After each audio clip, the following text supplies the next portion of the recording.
मला अभिमान आहे. प्रचार सभा अनेक करत असतो, अनेक उमेदवारांसाठी प्रचार सभा करत असतो, पण आपण सभेसाठी जातो ती कोणाच्या सभेसाठी जातो हे फार महत्वाचं आहे. कारण जेव्हा सरकार पडलं, जेव्हा पक्ष फुटला तेव्हा अनेक आमिष इथं सुद्धा दाखवण्यात आली होती.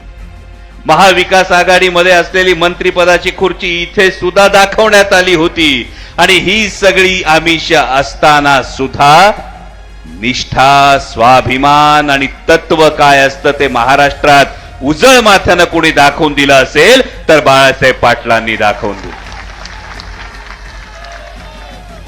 आणि म्हणून तुम्ही अभिमानानं सांगू शकता की होय आमचा आमदार दमदार आहे, पण त्याच बरोबरीनं गद्दार नसलेला आमचा इमानदार आमदार आहे, ज्याने तत्व जपली, ज्याने निष्ठा जपली, ज्याने आदरणीय पवार साहेबांच्या प्रती असणारं प्रेम आणि जिव्हाळा जपला.